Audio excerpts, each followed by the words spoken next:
Hello, and thank you everyone for joining us today. As you know, we'll be talking about full funnel attribution. We're really excited to share this with everyone as it's very timely, especially this time of year. Obviously, you're all concerned about your holiday campaigns and how they're working together to be effective. So this is a great way to kind of look at everything and figure out how all of your strategy works together. Today we have a speaker who is our VP of Business Development. His name is Joe Jost. Joe and I have actually worked together for several years, and I can attest that he is just really great at breaking down this information. If something seems complex, he's really good at just kind of explaining it so that it is something that makes sense and something you can apply rather than an overwhelming topic. So we're really excited for him to just present this to you, hopefully answer some questions, and give you some tactical applications for how to apply this to your own business. So without further ado, Joe, would you like to begin? Right on. Thank you, Maria. Appreciate it. Glad to know I had you fooled there for a few years. So no, I appreciate everybody taking the opportunity here to, out of their day to sit down and give, 30, 45 minutes to go through some of this stuff. I know if you're like me, right, I bet every single one of us is staying up late at night and just dreaming about attribution models and how to prove out that our digital campaigns are doing what they say they are. But, I guess that's a stretch. But I do think that this is a very timely, topic. This is something that we've done at a couple digital summits, some other speaking presentations, and I feel like most of the audience has got a lot out of this topic and this content. So, whether it's you trying to justify your digital marketing spend to your boss, your finance department, or CFO, I can imagine that sometimes that's a struggle as you start to talk about, awareness and how up funnel tactics might be fueling conversions and whatnot. So the person who holds that money, who holds the wallet, right, they want to know what is driving all the results. And, given that we're in this industry, I think most of us would say that digital is great, right? It provides great insight that no other marketing medium really can or has before. But with that information, right, with that wealth of information that we get, comes the need then to understand it and how to look at that data and then, of course, make sense of it all. So unlike traditional media, all the heavy lifting in a digital campaign, that really comes, I think, after it has run, right after the campaign has started. The reporting metrics, the trends, the monthly optimizations, all those kinds of things, that all happens after the campaign starts. So it's not a linear or like a quick glance that'll tell us that full story. That today is what our session is about. How can we essentially be sure that we are evaluating the data from our campaigns correctly and then applying the proper attribution or value to each of those platforms. So as Maria said, my name is Joe Jost. I'm the VP of Sales and Biz Dev here at AdTaxi. I've been with the company for about 8 years, in which I had a bunch of different roles. I've directly supported our sales teams, our affiliate partners, both domestically and over in Europe, our agency partners, and I also build out some of our new product developments internally. For those of you who don't know what AdTaxi is, just real quick, full service marketing organization with core competencies really in, I'd say, search, social, and programmatic, which programmatic, of course, overarches, display and connected TV and native and audio and those kinds of things. So if you have any questions about those services or about attribution models, please reach out to, either me or anybody that you have locally at AdTaxi. So, digging in kind of to today's agenda, really, with any digital campaign, I think it's really important to remember the basics. Of course, we get caught up in conversion goals and attribution and pacing and all these different things that affect our campaigns. But I think sometimes we forget about those basics, right? Which are, 1, who do you want to reach? 2, what do you want to tell them? And then 3, what do you want them to do? And I think that in paying attention to these foundational basics, today's session will actually review how to set up that campaign for success, right? Or all your campaigns for success. Really dig into the different attribution models that are out there. We'll cover 5 really easy ones like linear, positional, time decay, etc. Then prove out how top of the funnel campaigns or those upstream engagements, I'll use that term a lot, influence those downstream conversions. And then lastly, just really dig into how to optimize your budget accordingly by paying attention to, say, micro conversions or engagement events on your site. So that first place to start, right, that kind of mentioned in paying attention to the basics, really starts with pixels. Right now, I know, cookies, pixels are not necessarily sexy. I think most of us here probably knows enough about pixels, or perhaps a bunch about pixels, but honestly, pixels really are the key in terms of understanding our audience, or understanding that who, right? So just as a quick refresher, pixels really are just that line of code that's added to our website that collects data on people who visit our sites. It helps us understand, or I guess it can help us understand user flow, where people drop off, attrition rates, when you need to re-engage people. It can contribute to your creative strategy based off of understanding how people are working through the customer journey on your site. So at this point in time, pixels are mission critical to really making sound marketing decisions based off of that user engagement. And so at AdTaxi, obviously we use pixels, but I think we actually take them one step farther, because they allow us to understand what we call, or what is called, view-through metrics in addition to click-throughs. So if you're hearing that term view-through for the first time, here's just a quick explainer. Click-throughs probably make sense, right? You click, or you see an ad, you click on it, you visit the advertiser's website. That click is recorded as a click towards the campaign, and it also contributes to click-through rate. But now there's also that technology that allows us to, say, see an ad, not click on it, but then still visit the advertiser's website. Now that could be, very next second. I know people in our industry even who will never click on an ad. They'll just see an ad, and then they'll open a brand new web browser, and they'll go, that very next second. It could be later that day at your lunch break or at dinner, or it could be, over the weekend when you're having a conversation with your spouse, something like that. But in each of those instances, right, a person saw the ad, did not click on it, and then visited the advertiser's website. We can track that as a view through, and it becomes an invaluable piece of information, because it not only, or I guess because it lends more credibility to the power of our advertising efforts. I think we've all seen click-through rates, right? 0.04%, 0.05%, which means that it's a significant minority of people who are actually clicking on ads. But when you add the views, right, when you add the view-throughs, that data becomes a much larger sample size, and we can take a lot more insights off of activity that comes post-view. So just rounding this out, it's really worth noting that each platform, Facebook, Google, programmatic partners, etc., they all have their own pixel that has its own kind of rules and stipulations. So we'll dig into some of those differences towards the end of this presentation. But I think it's really important to understanding those differences, and then of course how we as advertisers can use that information to better understand how people are interacting on our site. All right, and pardon me, I do have a cold, so if I'm a little froggy, I apologize. I think it's key to understand really what specifically you want to track when you're setting up these pixels, right? And I think honestly, the best way to start is, or the best place to start is probably at the end, right? In the what do you want them to do, and then work backwards.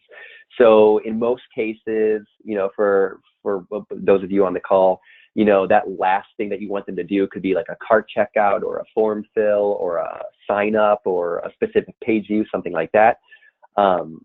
But ultimately, once you've determined that what and what you want them to do, then you need to figure out that how, right? How will my prospects get to that end result on my site? And I think walking through that, your on-site customer journey, is just as, in my opinion, if not more important than understanding the journey of how they got to your site initially, right? So it's important to drive traffic, obviously quality traffic to our site. But once they get on, then we need to understand and confirm that user experience is easy and it's seamless. So I think a great way to do this is really to start at the end and work your way back, almost like reverse engineer that process. And kind of, one little piece of advice, we all sit so close to our businesses that I think we can have blinders on when we're evaluating our own website. So have a loved one or a colleague or a friend or somebody like that go onto your website and try to make a purchase or convert, as you would call it, a conversion. That would be more of the quote unquote typical journey across the site, right? And I think that exposure can be eye-opening in some instances when we go through that exercise.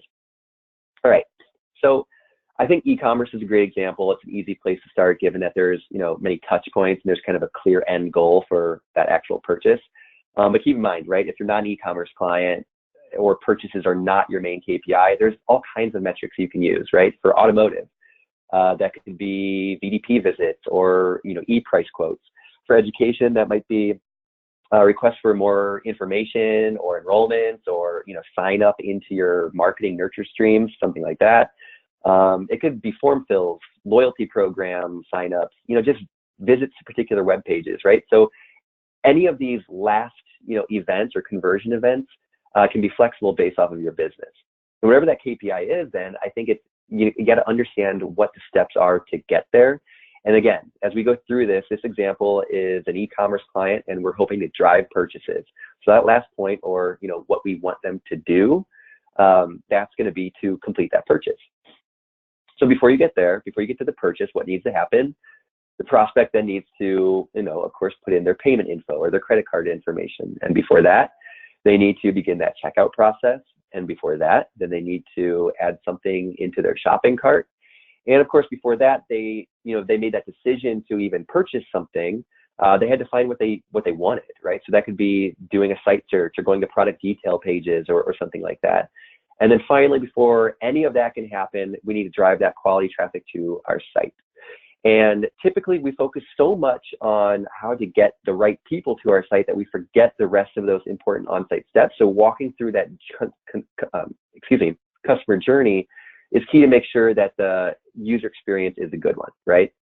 And using pixels, right? Pixels can help us track each of those steps along the way. And this will be really helpful when making optimizations later on. And like I mentioned earlier, it can also contribute to your creative strategy. So as you collect data on the people, or in doing this, right, you can collect data on the people who are getting to each of these steps or getting to your checkout pages, for instance, right? And then, of course, you can also understand where people are falling off, right? You can understand and identify any attrition that takes place. So for instance, if a lot of people are getting to the add payment info, but they're falling off when it comes to completing the purchase, maybe that suggests something to you. Maybe there's a link broken on your website, or maybe it's not allowing for people to add in their payment information or something like that. So that can be, looking at those analytics and understanding that attrition can be really beneficial to helping resolve what some of those issues might be. Or say, for instance, if a person gets to like the site search phase, but nobody's adding to cart, well, maybe that's an opportunity to add in some dynamic retargeting or some creative efforts to essentially get the person over the edge to purchasing from you. So we've identified then, the importance of pixels, right? And how we should place them on our site and why we should place them on our site, et cetera. But as mentioned before, every platform has that pixel solution. Facebook, Google, programmatic partners, et cetera. Everybody has their own pixel. At AdTaxi, we use Signal. However, it makes, I think, everybody's lives easier, regardless of which partners you have or how many pixels you're placing on site, to use, I think, a tag management solution. Or you may have heard this being called like a container tag. A container tag really is just essentially a place that holds all the pixels that you need, the line of code essentially that holds all the pixels that you need, and it can typically be in that header or the footer that persists across your entire website, so that you don't need to place individual codes for every pixel on every page of a website. So if you think about it, if we're using just 3 pixels, Facebook, Google, and a programmatic partner, and you've got 15 pages on site, that's 45 pieces of code that you have to place on your site. If you have a container tag, you only have to place those 3 pieces of code in one container tag, and it transcends the entire site, right? So that's great for a digital partner like AdTaxi or any of our peers, because ultimately that we can essentially just plug and play and adjust those rules or those parameters, et cetera, as necessary to ensure that we're accurately accounting for all site activity or making sure that we're looking at the data the proper way that we should. And then if that's a good solution for us, well, then for you, I think it makes sense, because you don't want to be spending all that time in the minutia of tags, and IT in particular will love you for it because they don't have to go and place those 45 pieces of code across the site, right? So there's a lot of benefits, I think, of using a container tag. Then, as mentioned before, I think this also helps you troubleshoot your site and identify those drop-offs.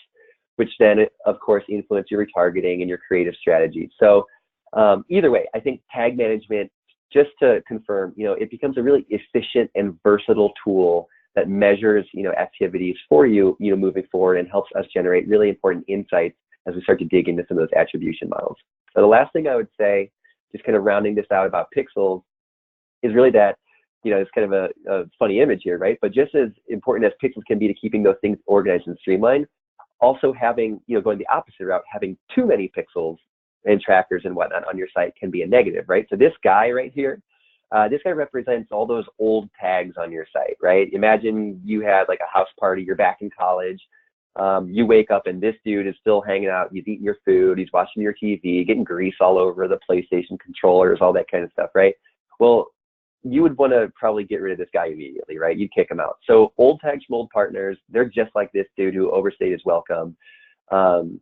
Those tags, they're going to weigh your site down. They're going to result in slower page load times, and that can create a poor user experience. And there's all kinds of statistics out there from Google and other partners that state that page load times, long page load times, and it's not long, right? We're talking longer than 2.5 or 3 seconds in some instances, see significantly exponential bounce rates versus shorter page load time. So clearing up those pixels and clearing up those old tags is important from an efficiency standpoint.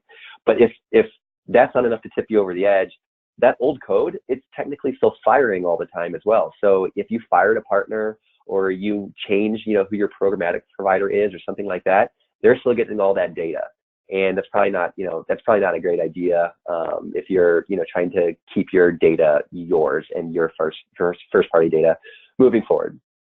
So now that we've got the foundation, I think we understand that using tag management tools that helps to map out conversions, remove those unused tags, that it's key to understanding the traffic on your site while also keeping it light. That's kind of a mouthful there.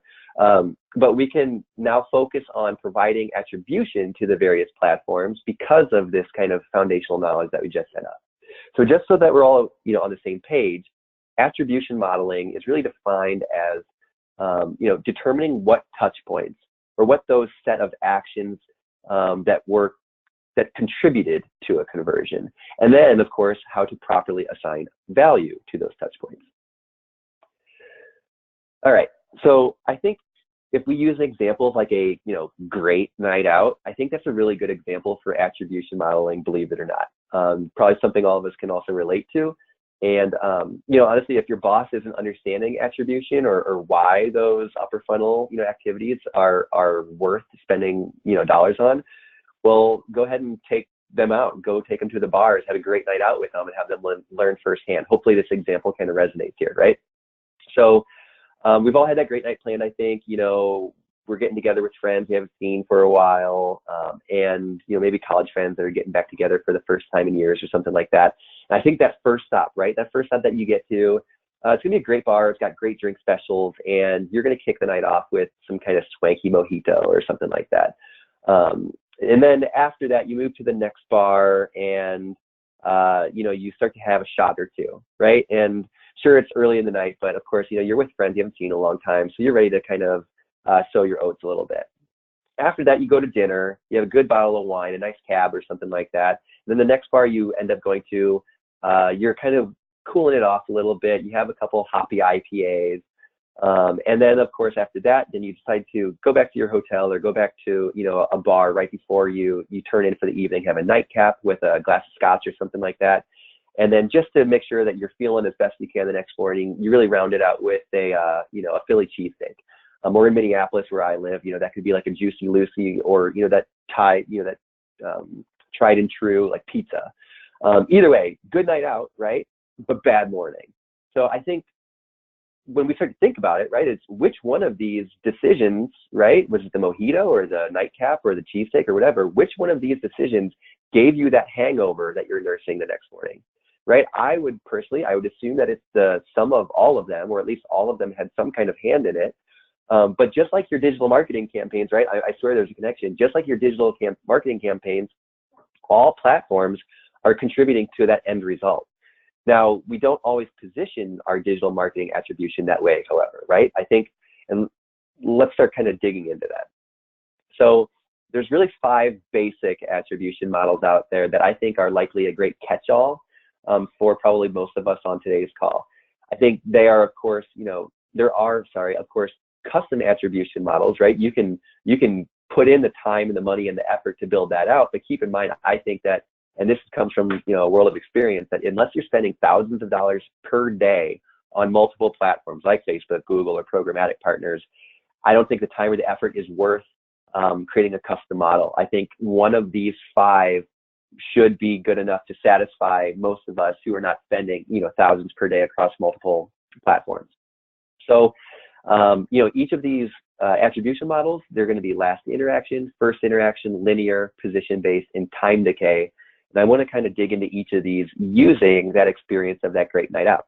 So in last interaction, right, a last interaction attribution model, that last touch point, or in this case, the Philly cheesesteak or the Juicy Lucy or pizza or whatever it might be, that would receive 100% of the credit for the hangover. Now, obviously, I don't think that's necessarily going to be the case. The flaw with this model is that we all know that there was probably more that was contributing to the hangover than just this cheesesteak. On its own, right, a cheesesteak does not give you a hangover, make you feel that bad. Maybe you have a little sleepiness after it, right, but you're not going to feel hungover the next day. So it's important to understand the limitations of this model. But I think it's also critically important to note, right, that this is the default attribution model for most platforms. So Google Analytics, right? Probably most of us use this to evaluate our business. Google Analytics by default pays attention to last interact or last click. And that obviously probably makes sense because Google heavily prioritizes search, and search is often that last click or that event that precedes a purchase, regardless of all the factors that took place before it. So just make sure that you're aware of that as you think about, your sales cycle and some of these other steps or some of these other points that we get into following. In the first interaction attribution model, that first touch point gets the credit. And so in this case, that's that swanky mojito that I had, right? And in that mojito, then in this particular attribution model, would receive 100% of the credit for my hangover. Again, yeah, the mojito, probably started the night off fun and whatnot, but it was not the sole reason that we don't feel well. So, I think that this model has its benefits, right? It has its places where it does work. There's flaws, right, of course, but it's helpful, I think, if your industry has, say, like a short buying cycle, if there's a tendency to convert customers immediately, then I think that first touch point is probably especially important, like if you're a DR company or something like that. Or if your main business goal is just simply bringing in new top of the funnel customers or generating awareness, that's really all it is. It's a reach and frequency awareness play. Then this, first interaction model might make sense for your business as well. Jumping then to linear attribution, a linear attribution model, or in a linear attribution model, each drink you had throughout the evening would get equal credit for the hangover. So your mojito, your shots, your wine, your IPA, all that stuff, right? They would all receive equal weight, essentially, towards your hangover. So I think linear attribution becomes a really good opportunity because I think it provides you a more balanced outlook at your whole marketing strategy, right? Than I'd say probably like a single event attribution model does. So linear is looking at least everything as a contribution towards it, whereas that last or that first is really placing all the weight and all the emphasis on one particular event. Now, this also means that it's assigning equal importance to everything. And so some marketing strategies are more effective than others, which might be a limitation because this model will not highlight those most effective strategies. So if you want a nuanced attribution model that's pretty straightforward and relatively easy to explain, I think this is actually a really good place, or it might be a good choice, or at least a really good place to start. It's a great way, I think, to demonstrate and prove out to the decision makers who hold the wallet or control the budgets that each channel really does have value. In the position-based attribution model, this gives the first event and the last event, or in this case, that mojito and the cheesesteak, right, the most credit, and then spreads out the remaining value across the other drinks. So the cheesesteak may or may not have completely contributed to the hangover, right? This is where testing and I think a data-driven approach can really come into play. You remove that cheesesteak next time, or that glass of scotch that you had, or something like that, And then you just go ahead and test it again the next weekend. If nothing else, you'll have a good, couple of weekends in a row as you're trying to really figure this out. But position-based is, I think, a strong attribution model for many businesses that have a lot of different touch points prior to conversion, because I think it at least gives some credit to every interaction, but then it gives a stronger weight to the two most important interactions, which are the first time a customer found you, so giving more priority to that awareness, right, as well as that last interaction that prompted and immediately preceded the conversion, so that last conversion event.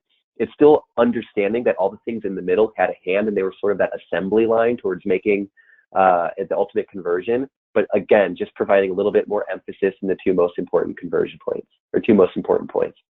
So then finally, lastly, it's the time decay attribution model.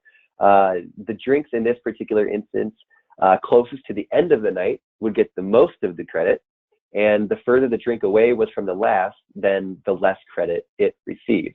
And I think that this is actually helpful in some cases. So for instance, if relationship building is a huge factor in your business's success, I think using a time decay attribution model can be a really helpful way to conceptualizing that, because you're ultimately building that relationship over time, and each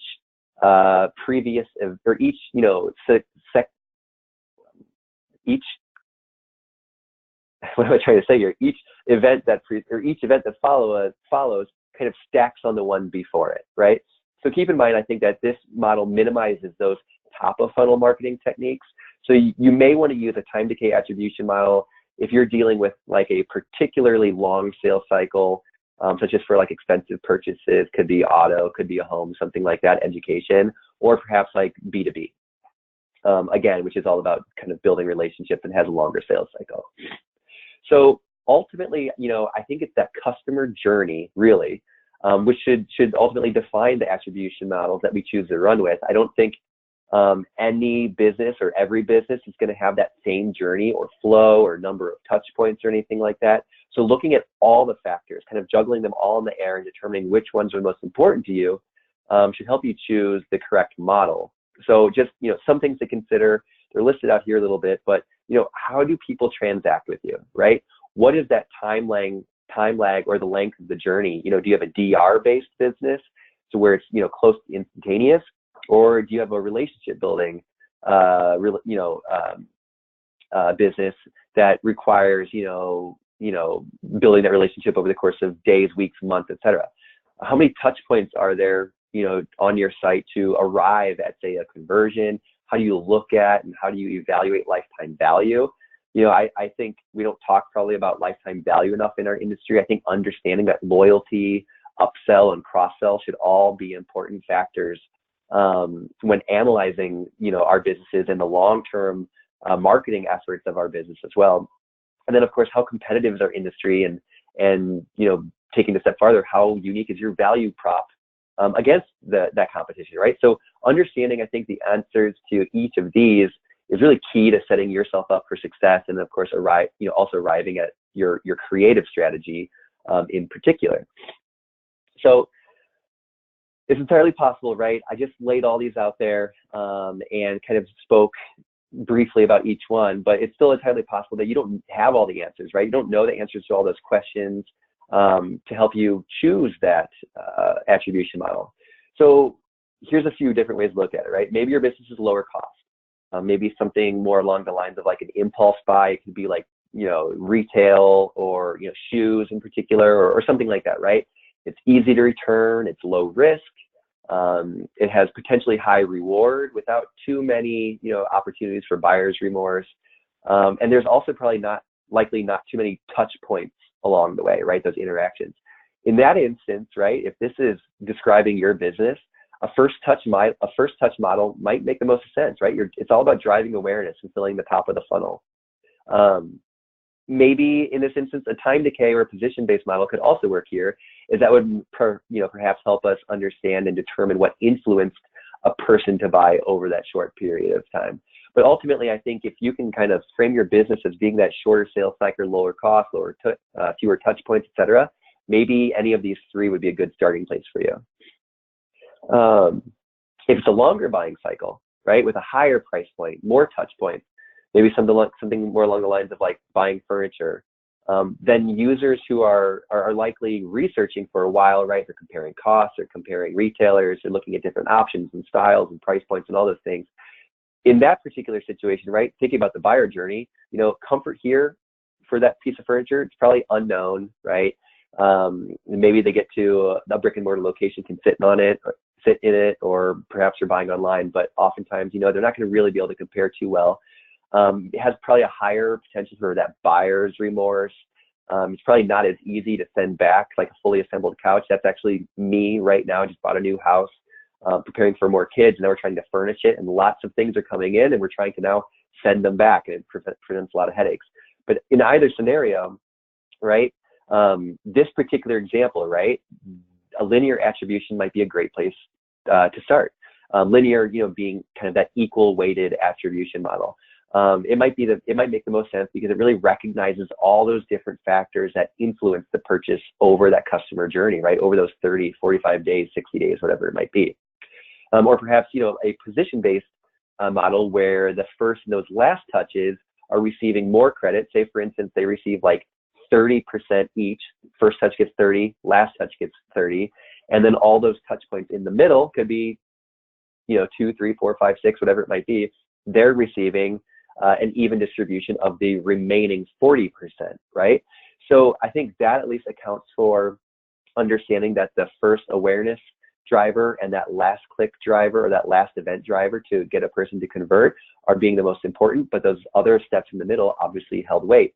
So what you notice here, right, is that understanding, I think, your business and that customer journey becomes really important to choosing the attribution model that's best for you. And so testing different models can also be, especially beneficial, as will naturally generate, I think, further insights into how specific platforms are performing at different stages of the journey. And so what I mean by that is you don't necessarily have to be locked into one of these in perpetuity, right? We can look at one, understand the changes, determine if it is or is not the right way to proceed, or we can flip the script, apply a different attribution model, and see what insights we generate off of that as well, right? So there's nothing that says you're locked into this, and I think testing and letting data be your guide is really kind of the best way forward. So going back, to the question at the top of today's training, I think is how do we then justify our decisions or our actions or the media mix, et cetera, that we purchase to our bosses or those people who ultimately control the decisions, right? And I think that really ends up being the big question. And just taking this back to some personal experience, I was having a really good discussion earlier this week with a media buyer at an insurance company, and she was just expressing this exact same concern. She was saying that her boss is convinced that email is pretty much the only way to go because he can see the open rates, he can see the direct click activity, on-site traffic, et cetera, spikes as they see it in Google Analytics, et cetera. And so it's easy to justify when you look at those metrics. But, just think about all of our daily lives. We don't spend all day reading email, right? We go about our jobs. We spend time on Facebook and Instagram. We watch, trash videos and, read memes and, of course, read the news as well and watch videos, all that stuff, right? So, and we also read email. So it's not just about email, but it's about all those other touch points as well. And some of these things are going to be considered top funnel activity, which can be hard to justify. So understanding how different attribution models work and then assign value, I think definitely helps with those upper funnel conversations. And that's where, I'd like to dig into a little bit more for the next few minutes. So I think there's a few things that we really need to consider. Number one, you got to be patient, right? These things, they don't happen overnight, and they do take time to register, directional analytics, if you will.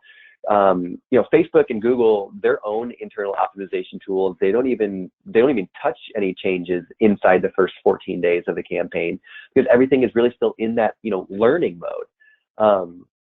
Oftentimes, the reason that people in our industry ask for 3 months, test, if not, more, of course, is because it takes time to ramp up those efforts, right? Anyway, number two is making sure that your attribution window is long enough. I think this is pretty important to pay attention to. So many people I speak to will say, oh, well, what's the cookie window? And then we say maybe it's, 90 days or something like that. And they want to shorten it to 2 weeks. And yet their sales cycle might be 45 days. So if your typical sales cycle is 45 days and you're making optimizations at, day 14 or day 20 or whatever it might be, you haven't even allowed your typical audience to work through their standard sales cycle. So you're making decisions off of activity that even preceded this campaign, which does nobody good. You're learning essentially nothing when you make that kind of decision, in my particular opinion. And then lastly, number 3, make sure that you're valuing not just the clicks, but those impressions as well, right? So recall, 15 minutes ago when we were talking about view through and the differences between clicks and view throughs, and I think when we talk about those click-through rates of 0.04, 0.06%, whatever it might be, they're minuscule numbers. So being able to pay attention to those views and value those views, not just the clicks, I think is critical to, really understanding the true power of, what we're doing, a funnel. And it's entirely possible that it's for this exact reason, right? Low click-through rates and whatnot, that our bosses, our decision makers, people who control the budget, that they're, that they don't want to spend money on banner advertising or something like that, right? Because if you look at just those numbers on their own, they're probably not setting the world on fire. But the analysis and subsequently the conversation, when you layer in the views, it becomes a different story, and it lends more credibility to all the efforts that we're trying to put forth as part of, like, say, an omni-channel campaign. So earlier, right, I think I mentioned that each platform has its own pixel.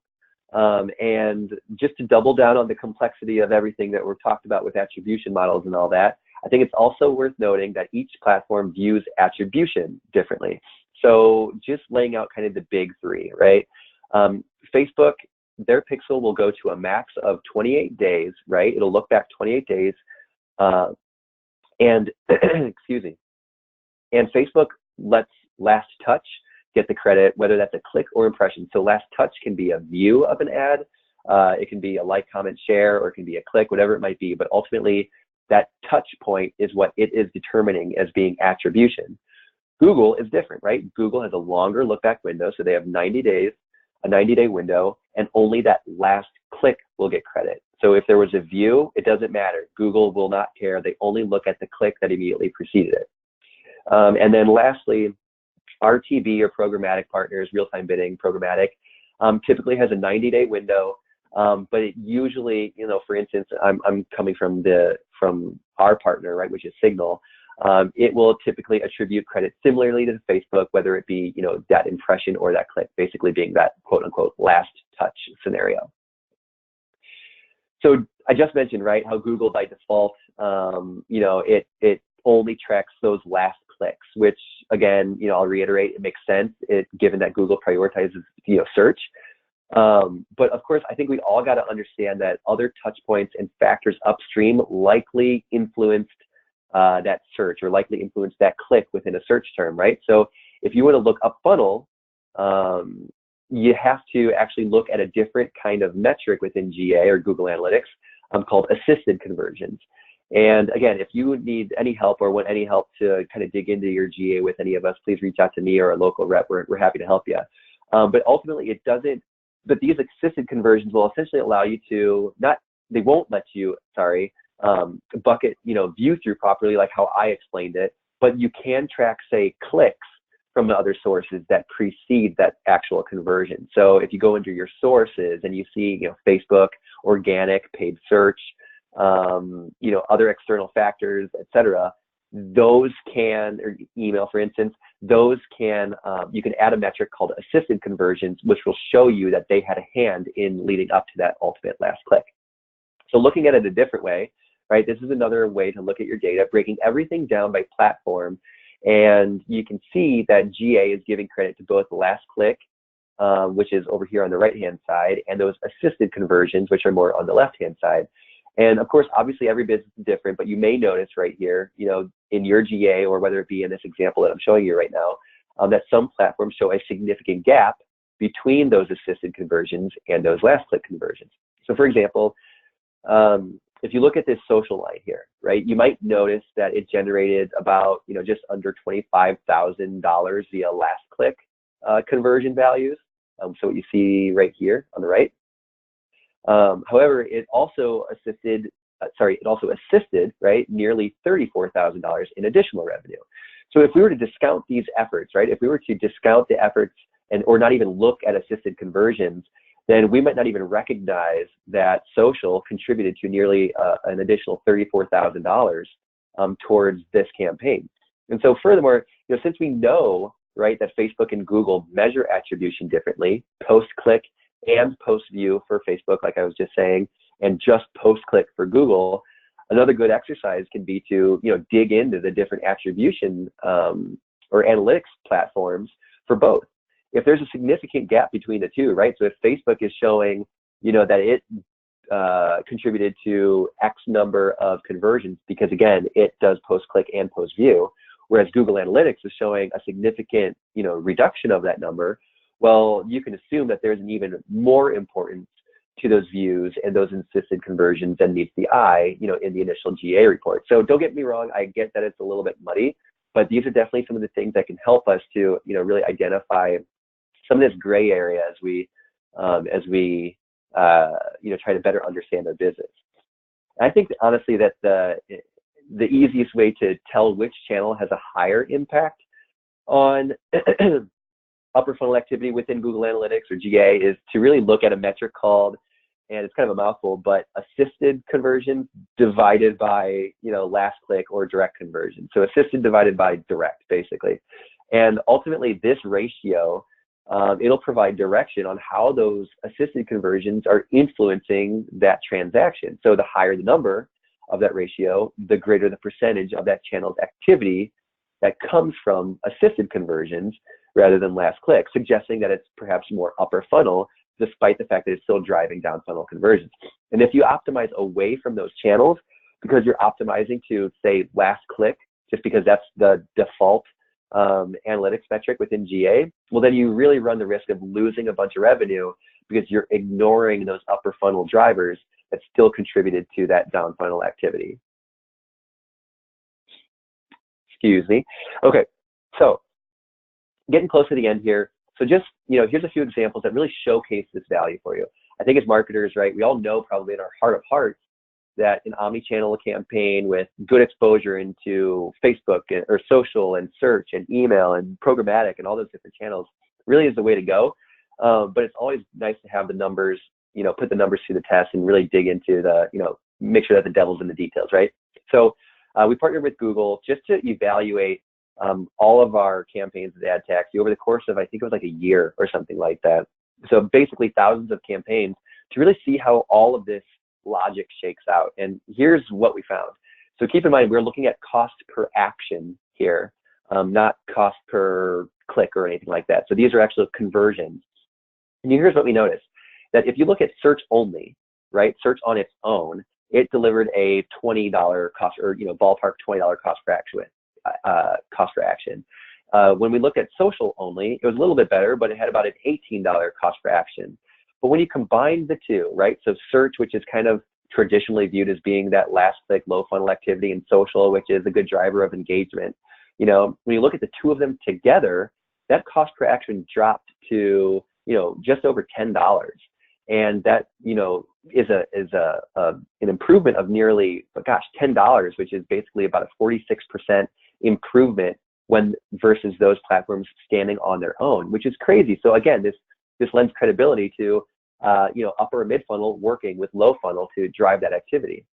Going a step farther, if we tailor the study to look at only, search and RTB accounts, so search and programmatic, well, search in this instance accounted for, search accounts had an $18 cost per action.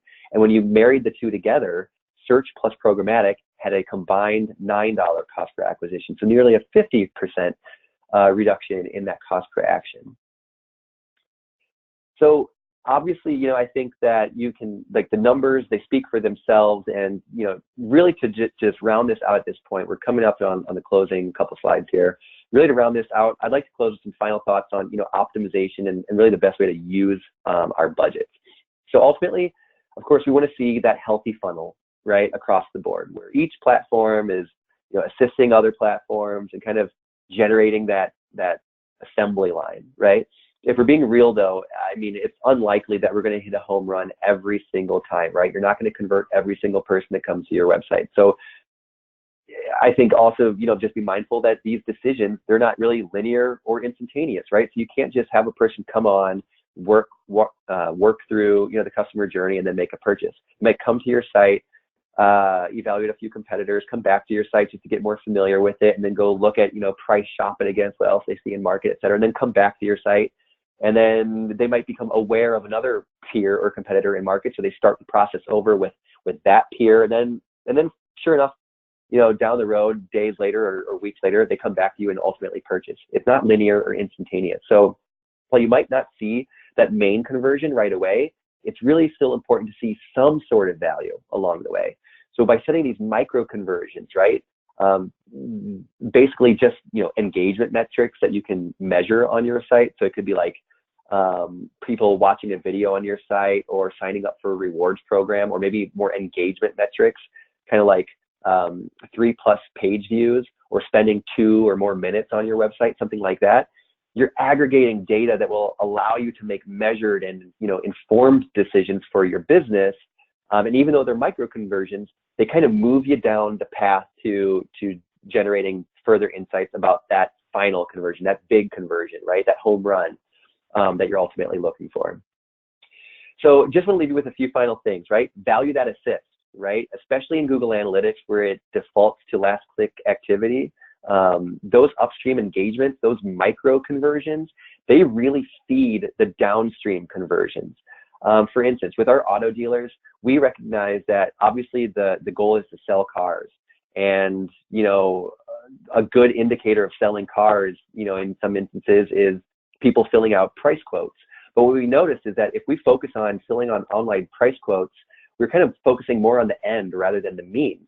And so when we revise that strategy to now focus more on, say, vehicle description page visits or, searches on site or something like that, by optimizing and prioritizing those, we naturally and organically created more price quotes, which naturally and organically created more people showing up to the dealership and then purchasing a car, right? So it's really important to understand that cadence.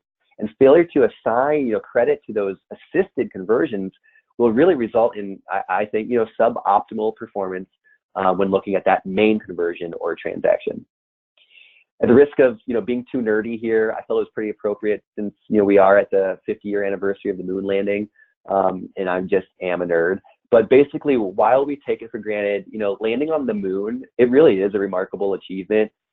Understanding physics and propulsion and all those things that can go wrong, right, at any given point, it's really crazy complicated to get to the moon. So if one minuscule thing goes wrong, missing the timing, or, something like wind takes you the wrong way or something like that, you can completely miss the moon. So similar to digital, right? Similar to digital media, although I know it's probably a stretch to call us all rocket scientists.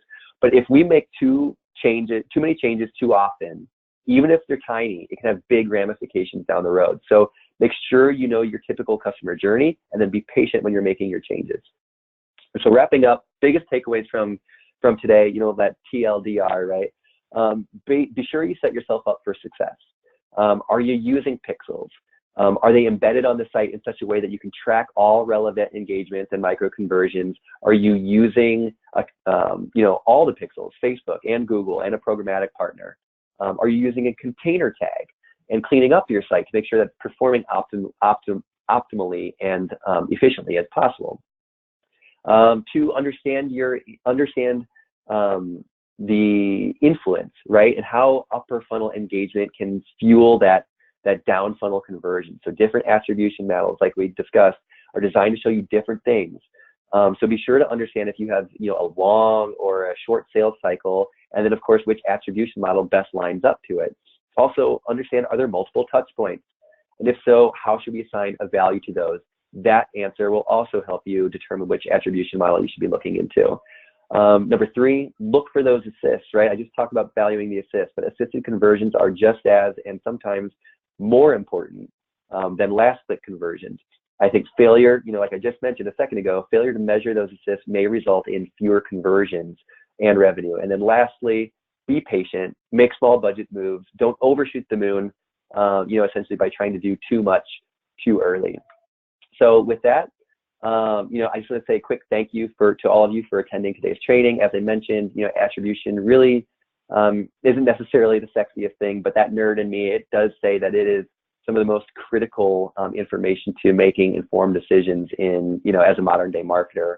If there's anything I can do to support, please don't hesitate to reach out, whether it be on LinkedIn or via email. Otherwise, feel free to reach out to a local ad taxi rep.